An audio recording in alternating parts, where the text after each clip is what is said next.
Waktunya yang muda yang berpendapat. Assalamualaikum warahmatullahi wabarakatuh. Salam Om Swastiastu, Namo Buddhaya, dan salam kebajikan bagi kita semua. Dewan juri serta sivitas akrimitas sekalian yang berbahagia.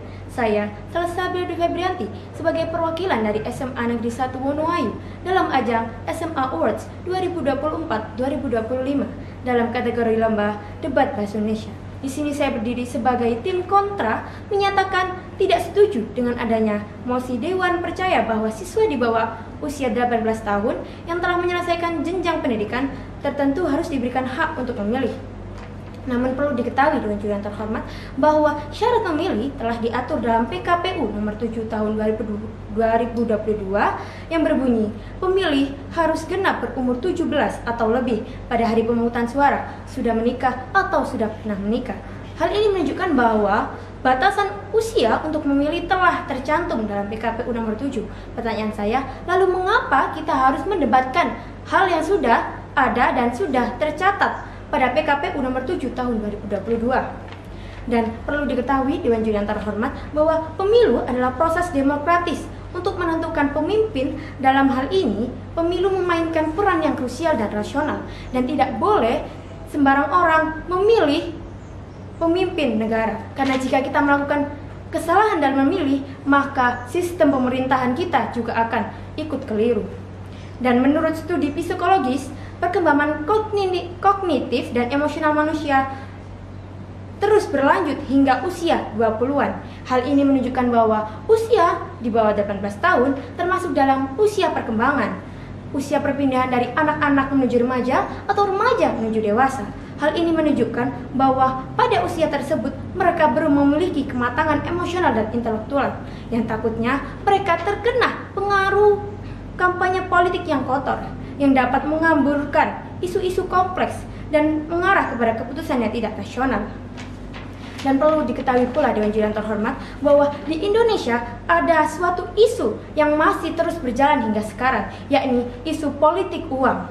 Indonesia menduduki peringkat 3 di dunia dengan isu politik uang tertinggi dengan 33% atau sekitar 62 juta dari 187 pemilih terlibat praktik jual beli suara. Hal ini harus sangat-sangat diperhatikan, khususnya para pemuda. Karena para pemuda yang belum memiliki cukup mental yang kuat, mereka akan terjerumus pada politik uang. Dan pertanyaan saya, jika para pemuda yang telah lulus dari jenjang pendidikan dan diberikan hak untuk memilih, apakah sekolah tersebut sudah memberikan sistem pendidikan yang mumpuni untuk siswa dapat langsung memilih ketika lulus dari jenjang pendidikan tersebut? Jawaban saya tidak, karena kebanyakan di jenjang pendidikan mereka hanya memberikan definisi secara umum apa itu demokrasi, apa itu pemilihan, tanpa menjerumuskan secara jauh bagaimana cara memilih yang benar, bagaimana cara mengetahui demokrasi yang baik dan buruk. Maka saran saya yang harus dilakukan adalah memberikan pengarahan lebih jauh tentang pendidikan demokrasi terlebih dahulu kepada anak-anak usia di bawah 18 tahun. Dan perlu diperhatikan pula Dewan juri yang terhormat bahwa ternyata anak muda di Indonesia tidak memiliki banyak minat untuk mengikuti pemilihan. Menurut penelitian yang dilakukan oleh mahasiswa UNU di NTB, tercatat anak muda melakukan golput pada Pilgub 2019 mencapai 17% di Mataram dan 28% di tingkat provinsi di NTB. Ini menunjukkan bahwa pemuda saja masih belum memiliki minat yang tinggi untuk mengikuti pemilihan politik.